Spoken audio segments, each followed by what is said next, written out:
오직 하나님의 말씀만이 영적인 지도요, 우리의 삶의 모든 것들은 주님의 축복의 말씀인 것입니다.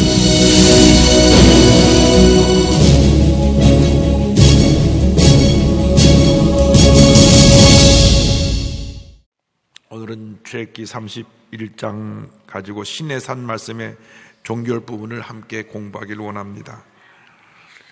1절부터는 회막기구를 어떻게 만들 것이냐, 회막기구 제작에 대한 말씀이 나옵니다. 그러니까 다시 말하면 이 하나님께 예배드리는 이 성소를 만드는 그 일에 대해서, 요즘으로 다시 말하면 어떻게 교회를 건축하고 어떻게 교회 내 이런 성물을 준비해서 그 예배를 드릴 수 있게 하느냐 하는 것과 같은 내용입니다. 1절과 2절을 보겠습니다. 여호와께서 모세에게 말씀하여 이르시되 내가 유다 지파 호르의 자손이요 우리의 아들인 부살레를 지명하여 부르고. 아무나 그 일을 하는 것이 아니라 하나님이 그 일을 하기 위해서 사람을 지명해서 부르십니다. 이 유다 지파 호르의 자손 유다의 아들인 부살레를 부르셨다. 이 유다 지파의 훌은 굉장히 하나님 앞에 귀하게 쓰임받은 분인데, 여러분 아말렉과의 전쟁할 때 르비즘 전투에서 모세가 산에 올라가서 손을 높이 들고 기도했던 그 내용을 기억하실 것입니다. 손을 들면 이기고 손을 내리면 지고. 그래서 옆에서 두 사람이 딱 팔을 잡아가지고 계속 손이 올라가 있게 했는데 한쪽은 아론이고 한쪽은 훌이었어요. 그 훌의 손자가 부살렐입니다. 그러니까 그만큼 그 하나님 앞에 귀하게 쓰임받은 집의 손자가 택함을 받은 겁니다. 이 훌은 그 후로 모세의 손을 붙잡고 있었을 뿐 아니라 모세가 율법 받기 위해서 시내산에 올라갈 때 모세를 대신해서 이스라엘 나라를 다스리는 치권을 위임받았던 그런 인물입니다. 그 손자가 지금 이 성막 만드는 모든 일에 책임자로, 건축소장으로 지명을 받은 겁니다. 그런데 그때는 이 성막을 만들고 교회에 나와서 섬기는 일을 하는 사람은 다 특별히 하나님이 택해서 부르신 사람들만 나와서 그 일을 감당했지만은, 지금은 예수를 믿기만 하면 우리 모두가 하나님 앞에 택함받고 지명받아서 주님의 귀한 사명을 감당할 수 있게 된 줄로 믿습니다. 이사야 43장 1절에 야곱아 너를 창조하신 야훼께서 지금 말씀하시느니라. 이스라엘아 너를 지으시니가 말씀하시느니라. 너는 두려워하지 말라. 내가 너를 구속하였고, 그 다음에 뭐라 되어 있죠? 내가 너를 지명하여 불렀나니, 지명하여 불렀나니, 지명하여 불렀나니 너는 내 것이라. 할렐루야. 그런데 부르실 뿐 아니라 부르실 때는 그에게 그런 능력도 함께 부여하셨습니다. 3절입니다. 하나님의 영을 그에게 충만하게 하여 지혜와 총명과 지식과 여러 가지 재주로. 자, 주님의 일을 하는데 가장 기본적인 그 자격이 뭐냐? 택함을 받은 다음에 따라서 성령 충만. 성령이 임해야 돼요. 여러분들이 교회 나와서 교회 봉사하려면 아무나 봉사하는 게 아니라 성령 충만해야 합니다. 이렇게 남성교회, 여성교회, 오늘 베토벤의 천사의 합창을 부른 우리 찬양대, 오케스트라 다 성령의 기름 부으심을 받아서 귀한 사명을 감당하고 있는 것입니다. 성령 충만하지 않고 나와서 봉사하면 인간의 소리가 나옵니다. 그래서 성령 충만한 사람은 늘 웃고 감사한 마음으로 잘 섬기는데, 충만하지 않으니까 인간의 감정이 충만해갖고 혈기도 부리고 소리도 지르고 그런 일이 생겨요. 또 대단히 죄송하죠, 우리끼리 말이지만 열받게 하는 분들이 몇몇 사람은 있어요. 워낙 많은 사람들이 오다 보니까 안내하는 분이 열받게 하는 분인데, 그때 열받으면 안 되거든. 열받게 할렐루야 이래야 되는데 뭐라고요? 뭐 이렇게 되면 언성이 점점 높아지는 거예요. 그러니까 우리가 성령 충만하면 누가 뭐라 그래도 그냥 할렐루야 할렐루야 그렇게 지나가는데, 그러지 않고 성령 충만하자면 막 소리 지르고 막 사태질하고 그러면 같이 봉사하는 성도 집사님 입장으로서는 내가 교회에서 봉사하는 것밖에 없는데 왜 저분이 나한테 갑질하나 그래갖고 열받을 수가 있어요. 근데 여러분, 그러면 안 돼요. 수고하는 분들의 수고를 알고 잘 협조를 해야지. 주일날 되면 주차 전쟁입니다. 그것 때문에 그냥 막 언성이 높아지고 차 세우네 못 세우네. 그리고 그래서 마음이 아파요. 네, 어쨌든 이유열을 막론하고 우리가 주님을 섬길 때에는 성령 충만, 성령 충만, 할렐루야. 성령 충만하게 하신 다음에 그 다음에 하나님이 뭘 주셨냐? 지혜를 주다. 지혜. 지혜는 뭐냐면 지식을 활용하는 능력이 지혜예요. 내가 아무리 알고 있어도 그걸 쓸지 모르면 그 무슨 의미가 있어요? 아는 것을 잘 써야 그 지혜가 올라오는 사람이거든요. 총명은 뭐냐? 판단력, 이해력이에요. 총명해야지 바른 판단하고 즉시 문제 해결을 하지. 모든 상황을 딱딱 그때 문제 파악을 해야 되는데 왜 어디서 문제가 생겼는지 어리둥절하고 있으면 사건이 커지는 겁니다. 그 다음에 지식은 뭐냐면 많이 아는 거예요. 많이 아는 거. 여러분, 많이 알아야지 많이 쓸 수 있잖아요. 그래서 우리의 지식의 보물창고가 성경 말씀입니다. 여러분들이 성경 말씀을 많이 읽어야 돼요. 하여간 엄청나게 많이 읽어야 돼요. 읽고 또 읽어야 돼요. 기록을 보면 우리 일제시대 때 길선조 목사님은 요한계시록을 감옥에 있을 때 800번 이상을 읽으셔가지고 800번 달달달달 해가지고 가는 데마다 요한계시록 강의를 하셔서 큰 은혜를 끼셨어요. 일제시대 그 아모리던 시대에 길선조 목사님 말씀을 통해서 예수님 다시 오신다고 요한계시록 강의를 하면 다 은혜 받고 주님 다시 오시옵소서, 이제나 저제나 눈물 먹고 내 주님 오시기만 기다립니다. 찬송 부르면서 주님 오심을 사모하면서 일제시대를 지나갔습니다. 그래서 우리가 지식이 풍부해야 돼요. 말씀의 지식을 읽어야 됩니다. 그 다음에 시간이 되면 책을 많이 읽어야 돼요. 드라마 말고 하고 그거 말고 책을 많이 읽어요. 저는 일주일에 한 권씩 책을 읽으려고 하는데 일단 책을 손에 잡으면 이틀 만에 다 봐요. 다 읽을 때까지 책을 놓지 않아요. 많이 읽어둬야 말씀을 전할 때 그것이 예화 때 2, 3분 딱 플러스가 되는 거예요. 여러분, 지식이라는 것은 많이 할수록 좋아요. 젊은 사람들은 언어를 많이 해야 돼요. 언어. 지금 기본적으로 한국말은 다 하잖아요. 그러다가 플러스. 부살렐에게 여러 가지 재주를 주셨습니다. 자, 4조로 보세요. 어떤 재주를 주셨느냐? 정교한 일을 연구하여 금과 은과 노수로 만들게 하며 보석을 깎아 물리며 여러 가지 기술로 나무를 새겨 만들게 하리라. 여기 보니까 성막에 만든 것은 정교한 일을 연구하게 했다. 그러니까 우리가 주님을 섬길 때 그냥 왔다 갔다 하면 안 되고 주님의 일을 잘하기 위해서 연구를 해야 돼요. 연구. 구역장은 어떻게 하든지 구역을 잘 섬기려고 연구를 해야 됩니다. 초창기 구역장을 하면 부름받은 분은요, 자기가 구역장을 할 수도 없는데 갑자기 구역장을 시키니까는 구역 공과를 갖다가 읽어가지고 테이프에 녹음해서 차에 타고 매번 듣고 또 듣고 따라하고 해가지고 구역공을 다 외갖고 그리고 구역 예배를 인도하고 그랬어요. 그만큼 구역 예배를 잘 드리기 위해서 연구를 해야 돼요. 노력을 해야 돼요. 교회에 나와서 여러분 그냥 봉사하고 이런 것이 습관적으로 하면 안 되고 어떻게 하면 내가 더 잘 섬길까? 어떻게 하면 더 교회를 부흥시키게 노력을 할까? 여러분들이 많은 관심을 가지고 교회에 와서 일할 장소를 찾아야 됩니다. 그래서 우리가 교회에 나오는 것이 기쁨이 되고 은혜가 되고 축복이 되기를 바랍니다. 그런데 부살렐은 그러니까 금과 은과 노수로 성막의 기물들을 만드는 일을 하고 또 보석을 깎아 물리는 일도 하고 그 다음에 또 목재로 했으니 보통 어느 한 것의 전문인데 이분은 금속, 보석, 목재를 다 다룰 수 있는 그런 재능을 가졌어요. 그런데 혼자서 일을 다 감당할 수 없기 때문에 그의 보조자로 오홀리압을 세우고 또 많은 사명자를 주십니다. 6절입니다. 내가 또 단지파 아히사막의 아들 오홀리압을 세워 그와 함께 하게 하며 지혜로운 마음이 있는 모든 자에게 내가 지혜를 주어 그들이 내가 내게 명령한 것을 다 만들게 할지니. 자, 보니까 오홀리압이라고 하는 사람이 등장하는데 부살렐은 아주 뼈대 있는 가문의 집안의 사람이고, 오홀리압은 단지 팔았는데 그의 가족에 대해서 별로 얘기가 없어요.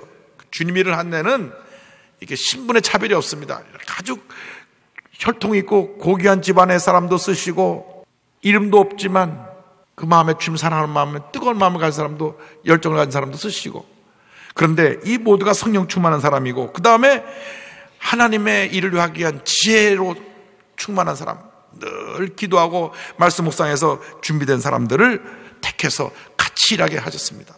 그래서 주님의 일은 더불어 함께입니다. 함께라는 것입니다. 교회가 잘 되려면 교회 내에 잡음이 없고 서로 화목하고 친교하고 하나가 되는 역사가 있어야 됩니다. 자꾸 여기저기서 찌그락찌그락 소리가 들리고 큰 소리가 나고 또 패를 나눠갖고 누구 파서 부딪히고 하면 이것은 하나님이 가장 싫어하는 것이고, 주님의 몸된 교회의 부흥을 가로막는 1등 장애물입니다. 성령 안에서 하나 되게 하신 것을 힘써 지키라 말씀하신 것처럼 주님 안에서 하나 되어서 절대로 구역 식구끼리 다투지 말고 화목하고 하나 되고 힘을 합해서 교회를 부흥시키고, 교회를 딱 떠받치고 있는 우리 장로회가 회장님 중심으로 딱 뭉쳐서 딱 한 마음 되고, 남성회 회장을 딱 머리를 해서 딱 하나 뭉치고, 여성회 딱 권사회 모든 부서가 탁탁 힘을 합해서 최선을 다하면 하나님이 큰 복을 내려주시는 것입니다. 자, 7절로 11절까지 이제 그들이 만드는 모든 것을 다시 총정리합니다. 곧 회막과 증거궤와 그 안에 속죄소와 회막의 모든 기구와 상과 그 기구와 순금 등잔대와 그 모든 기구와 분향단과 번제단과 그 모든 기구와 물도멍과 그 받침과 제장직을 행할 때 입는 종격에 짠 의복, 곧 제사장 아론의 성의와 그의 아들들의 옷과 관료와 성소의 향기로운 향이라. 물은 내가 네게 명령한 대로 그들이 만들지니라. 이 성막은 모세오경의 많은 부분에 있어서 계속 등장하고 또 등장하고, 나중에 이 성막에 대한 것을 신약에 가서 가장 많이 다루고 가장 많이 인용한 성경이 히브리서입니다. 그러니까 히브리서 공부하려면 이 성막의 모형도가 그림에 있어야 돼요. 이제 딱 그림을 띄워드릴 텐데 이 그림을 여러분 기억해 두세요. 자, 이 성막의 맨 안쪽이 따라서 지성소는 누구나 들어갈 수 있나요? 누가 들어가죠? 네, 다 100점. 대제사장이 아무 때나 들어가나요? 1년에 한 번. 대속죄일에 1년에 딱 한 번 들어가는데, 이때 온 이스라엘 백성의 죄사함을 위해서 그 피를 가지고 들어갑니다. 그 지성소 안에 뭐가 있나요? 법궤가 있다. 법궤라고 하기도 하고 언약궤라 부르기도 하고요. 이 법궤 뚜껑이 순금으로 되어 있는데 그 위에 그룹천사 둘이 이렇게 날개를 하고 있는데, 그 법궤 뚜껑을 가리켜서 속죄소라고 합니다. 속죄소 또는 시은좌라고 하는 표현도 나와요. 은혜의 자리라 그래서 죄를 속함받는 자리, 그 속죄소, 또 은혜의 자리, 은혜를 베풀어 준 자리에서 시은좌라고 하는데, 이 법궤 뚜껑을 이렇게 말하고, 법궤 안에는 아론의 쌍난지 방해하고 만나항아리하고 십계명 돌판이 들어 있습니다. 나중에 솔로몬 성전에 가면 아론의 쌍난지 방해와 만나항아리가 안 보이고 법궤 안에 그 십계명만 등장합니다. 그리고 이제 그 지성소를 성소와 가로막고 있는 것이 뭐죠? 휘장이에요. 휘장에 문이 있나요, 없나요? 없어요. 소리가 점점 작아지는데 휘장 전체를 통으로 하나로 짜가지고 없어요. 휘장은 들치고 들어가야 돼요. 언제 휘장이 갈라졌나요? 예수 십자가에서 다 이뤘다 하실 때 아래까지 쫙 갈라져서 아무나 들어갈 수 없는 지성소를 이제는 누구나 예수의 보혈을 의지하여 들어갈 수 있게 된 것입니다. 휘장 앞에 뭐가 있냐면 향단이 있습니다. 향단에서 향을 피워서 올리는데, 피 올리는 향이 뭐라고요? 성들의 기도. 향은 언제 피 올리나요? 24시간 내내 피 올리는 거예요. 그 다음에 이쪽 한쪽 편은 7개로 갈라진 금초대가 있죠.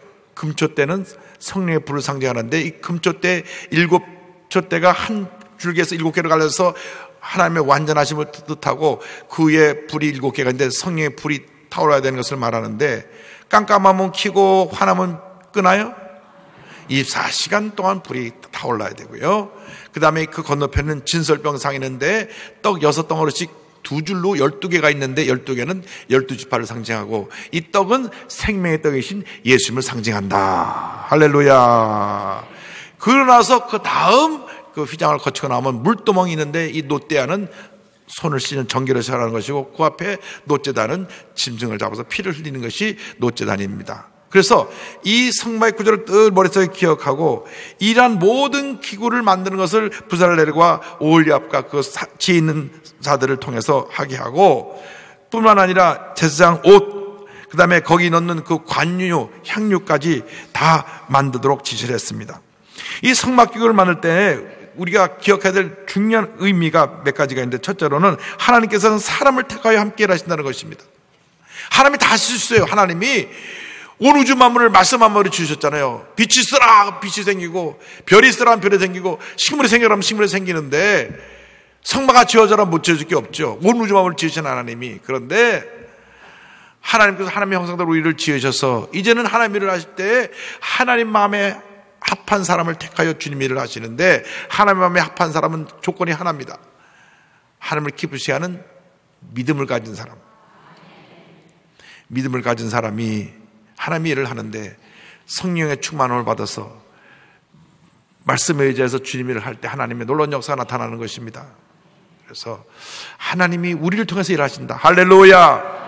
그래서 우리 늘 성령 충만해야 되고 늘 말씀으로 우리가 변화받고 치료받고 회복되고 정결해야 되고 늘 주님 앞에 준비된 일꾼이 되어야 된다. 그리고 두 번째 우리가 갖고 있는 의미는 성령 충만이 모든 사람에게, 모든 주님 일을 하는 사람에게 필요하다는 것입니다.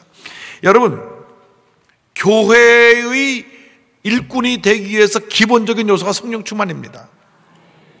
성령 충만하지 못한 사람들이 교회에 재직이 되면 그 교회는 싸움판이 되어버리고 말아요. 왜? 성령 충만하지 않으니까 인간의 감정이 충만해갖고 막 소리 지르고 싸우고 욕하고 부끄러운 모습이 나타나게 되는 것입니다. 그렇기 때문에 성령 충만하지 않은 사람은 주님의 일꾼이 되면 안 돼요. 재직으로 임명받아서 성령 충만이 사라졌으면 다시 기도 들어서 회개하고 충만받을 때까지 기도 많이 했고 막 펄펄 끓어서 성령 충만을 받고 나서 주님을 섬겨야지. 그렇지 않으면 성령의 역사가 떠난 상태에서 식어진 상태에서 교회를 섬기면 교회에 문제를 일으키는 그런 장본이 돼서 교회를 어렵게 만들고 성도에게 상처를 주게 된다 그 말입니다. 그래서 교회에 무슨 직분을 맡든 간에 다 성령 충만해야 돼요. 구역장, 지역장, 총무권사님, 모든 교구 협의회장, 지구장 이르기까지 교회 직분자들은 다 성령 충만받아야 됩니다. 남성교회, 여성교회 모든 회원이까지 다 충만받아야 기쁨으로 감사함으로 주님의 일을 감당할 수가 있지. 성령 역사가 떠나가면 그때부터 힘든 거예요. 왜? 인간의 힘으로 하려니까 힘든 겁니다. 그래서 성령 충만을 받아야 됩니다. 존 비비오 목사님이 이렇게 말씀하셨습니다. 성령의 인도하심은 삶의 모든 영역에서 누릴 수 있는 선물이다. 당신이 자녀와의 관계로 어려움을 겪고 있다면 한동안 뒤로 물러나 보세요. 성령 안에서 기도하라. 밤낮 자식 때문에 속상하고 막 자식하고 싸우고 있는데 주님 봉사하면 안 돼. 기도하고 성령 충만해야 돼. 어떻게 반응해야 하는지 그분이 보여줄 것이다. 당신이 세일즈를 하는 사람이 어찌할 바를 할지 모르겠다면 사무실 문을 닫고 성령께 통찰을 구하라. 나는 사업가로 부름받지 않았지만 만약 사업가로 부름받았다면 많은 시간을 들여 사업에 대해 성령 안에서 기도할 것이다. 모든 것을 아시는 그분이 이미 당신 안에 살고 계신다. 성령은 당신을 인도해 주기 원하신다. 여러분, 무엇을 하든지 간에 기도 많이 하고 성령 충만 받으면 하나님께서 그 길을 인도해 주십니다. 자, 이 모든 것이 끝나고 난 마지막 결론 부분에 안식일의 규례가 나옵니다. 12절부터 보겠습니다. 안식일 규례요. 12절 13절이요. 여호와께서 모세에게 말씀하여 이르시되 너는 이스라엘 자손에게 말하여 이르기를 너희는 나의 안식일을 지키라. 이는 나와 너희 사이에 너희 대대의 표징이니 나는 너희를 거룩하게 하는 야훼인 줄 너희가 알게 함이라. 신의 산에 대한 이 계명, 어떻게 성막을 만들고 가로 몇 규빗, 고가 몇 규빗, 세로 몇 규빗 막 복잡하게 뭐 어떻게 만들고 하고 나서 마지막 결론이 안식일을 기억하여 거룩히 지키라. 안식일을 기억하여 거룩히 지키라는 계명은 10계명 중에서 네 번째 계명입니다. 몇 번째 계명이라고요? 네 번째 계명. 이 안식일은 하나님께서 모든 것을 다 창조하시고 나서 하루 안식하신 날입니다. 그 구약의 달력으로 말하면 토요일입니다. 토요일. 그런데 요즘으로 말하면 주일입니다. 왜냐하면 안식일의 주인인 예수님이 부활하신 날이 주일날이에요. 예수님이 언제 부활하셨죠? 안식 후 첫날. 그러니까 지금 말하면 주일날 예수님이 부활하셨어요. 그래서 우리가 주일날을 안식일로 지키는 것이 맞습니다. 그런데 여호와의 증인이나 안식교에서는 토요일을 지켜야만 구원받는다고 하니 이는 잘못된 것입니다. 예수를 믿기만 하면 구원받지 토요일을 지켜서 구원받는 것이 아닙니다. 토요일도 거룩하게 지키고 주일도 거룩하게 지키면 좋죠. 그런데 토요일날 안 지키면 구원받지 못합니다 라고 하는 것은 잘못된 것입니다. 어서 그런 얘기를 듣거들랑 저 잘못된 얘기를 하고 있구나. 그 사람은 상종을 하지 않게 되기를 바랍니다. 왜냐하면 이단하고 얘기해갖고 손해보는 것밖에 없어요. 자, 왜 이렇게 주일이 중요하냐? 이 성막을 만들어 놓은 이유가 뭐냐? 예배드리기 위해서 만든 거거든요. 성막을 그렇게 잘 만들어 놓고 예배를 잘 못 드리면 무슨 의미가 있어요? 그래서 이 안식일은 하나님의 날이고 주님의 날이고 예배드리는 날이에요. 그 예배드리는 날을 위해서 이 모든 것을 이렇게 다 만들고 준비한 것이지, 그 만든 것이 예배드리는 것을 소홀히 하면 의미가 없는 거예요. 저는 다른 것은 다 대충 해도 주일날 예배드리는 것만은 얼마나 철저하고 꼼꼼하게 체크하는지 모릅니다. 무엇 하나 준비가 조금이라도 덜 되면 안 돼요. 철저하게 준비가 잘 돼 있어야 돼요. 그래서 모든 것이 탁탁탁탁탁 박자가 맞아야 돼요. 딱 조화를 이뤄서 예배가 은혜롭고 기쁨이 충만하고 감사가 충만하고 그 예배 어느 하나에도 빈틈이 없어야 되는데, 우리가 그만큼 예배를 소중히 여기지 못하고 예배에 대해서 가끔 이렇게 여러 가지로 부족한 점이 볼 때 참 안타깝다, 그 말입니다. 하나님 앞에 정성을 다해 예배드리라는 것이 또 율법이 되면 안 됩니다.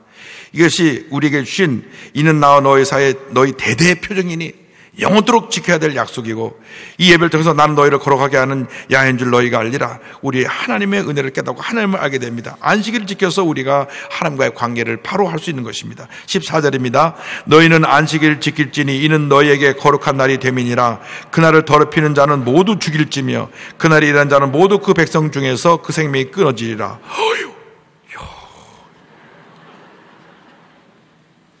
구약시대에 얼마나 안식일을 지켰는지, 어느 날 안식일날 산에 가서 나무를 하는 사람들에게 발견이 돼갖고 물어봤더니 하나님이 돌로 쳐 죽이라 그러죠. 그 나무 땔감 가져갔다가 돌에 맞아 죽었어요. 그런데 그날에 일하는 자는 다 죽이라. 그러면은 그날 안식일날 주일날 일하는 사람들은 어떻게 되나요? 근데 이게 율법적으로 해석하면 안 되고, 신약시대에 와서 예수님께서 다시 해석을 해주셨어요. 안식일이라고 할지라도 사람을 살리는 일과 선한 일을 하는 것에 대해서는 하나님의 은혜가 있다. 의사가 주일날이라고 옆에 교통사고로 사람이 죽어가는데 난 일 안 한다, 그러면 안 되잖아요. 생명을 살려야지. 그러니까 예배를 돕기 위해서 섬기는 사람들을, 그 사람들이 주일날 일할 수밖에 없잖아요. 주일날 봉사를 위해서 식당에서 밥을 준비하는 사람이 일하지 말아서 나 밥 안 할래, 주일날 금식하세요, 할 수 없잖아요. 그렇게 주일날 사람을 살리고 섬기는 일을 하고 그런 일을 할 때에는 우리가 허용을 하되, 내 개인의 유익과 만족을 위한 행위를 하는 것은 안 된다. 자, 존 메가더 목사의 말씀입니다. 모든 안식일 의식의 배후에 있는 기본 개념은 안식과 예배였다. 안식일의 절기들은 하나님을 묵상하고 예배드리기 위해 따로 구별해 놓은 특별한 성일이었다. 안식년에는 1년 동안 모든 밭을 쉬게 했고, 희년에는 노예와 포로를 해방시켜주고 모든 사람이 쉬면서 축하 행사를 가졌다. 그러나 안식일에는 더 귀한 목적이 있다. 흠없는 어린 양과 수송아지의 피의 제물을 드리는 희생제사가 그리스도께서 십자가에서 이루신 대속을 상징했듯이, 안식일 제도는 하나님의 백성이 메시아를 통해 발견하는 참된 안식과 예배를 상징하는 것이다. 결국 안식일 예배의 궁극적인 목적은 예수님의 십자가의 은혜의 체험입니다. 여러분, 모든 예배 때 주님의 십자가 은혜가 체험되기를 바랍니다. 구원의 은혜 감사하게 되기를 바랍니다. 늘 주 앞에 더 가까이 나가는 여러분 되기를 바랍니다. 15절입니다. 엿새 동안은 일할 것이나 일곱째 날은 큰 안식일이니 야곱께 거룩한 것이라. 안식일에 일하는 자는 누구든지 반드시 죽일지니라. 또 여기 또 심판을 명령하셨어요. 출애굽기 2장 8절 9절 이런 말씀이 나옵니다. 안식일을 기억하여 거룩하게 지키라. 엿새 동안은 힘써 내 모든 일을 행할 것이나. 자, 여기 한 가지 우리가 기억해야 될 것은 안식일을 기억하여 거룩하게 지키는데 엿새 동안은 열심히 일하라는 거예요. 엿새 동안 세상에 나서 열심히 일을 하고 주일날은 예배드리는 일에 최선을 다해라. 게으르면 안 돼요. 우리 예수 믿는 사람들이 게으르면 안 돼요. 세상에 나가서 열심히 일하지 않냐고 게을러가지고 인정받지 못하면 안 됩니다. 회사에서도 열심히 일해야 되고 사업장에서도 열심히 일해야 되고 여러분이 어디서 열심히 해야 돼요. 열심히. 자, 시내산 말씀을 마치는 장면 18절입니다. 다 같이요. 야훼께서 시내산 위에서 모세에게 이르시기를 마치신 때에 증거한 돌을 모세에게 주시니 이는 돌판이요 하나님이 친히 쓰신 것이라. 십계명을 직접 하나님이 쓰셔서 저들에게 영원한 지켜야 될 규례로 주셨습니다. 십계명은 하나님께서 주신 사용 설명서입니다. 제임스 백커 목사님 말씀으로 말씀을 마무리합니다. 자동차는 수천 개의 부품으로 이루어져 있어서 고장나기 쉬운 복잡한 장치이다. 그러나 제작사의 설명서를 읽으면 자동차를 만족스럽게 조작할 수 있다. 우리에게도 창조자의 사용 설명서, 즉 어떻게 살아가야 하는지 그 방법을 요약한 설명서가 있다. 바로 십계명이다. 우리가 한 인간으로서 성장하고 번성할지, 주눅 들고 볼품 없어질지, 우리 인격이 하나님을 닮을지 아니면 마귀를 닮을지는 우리가 십계명에 따라 살려고 하느냐 마느냐에 달려있다. 만족스러운 삶으로 이끄는 기본적인 행동 방식은 십계명에 나와 있다. 하나님이 은혜로 우리를 구하고 변화시키는 이유도 바로 이렇게 살도록 하기 위해서다. 할렐루야. 그래서 여러분들이 이 말씀을 기억하고 안식일을 기억하여 거룩히 지키고 말씀의 인dom을 따라 살아가는 복된 인생 살아가는 여러분 되기를 주님으로 축원합니다.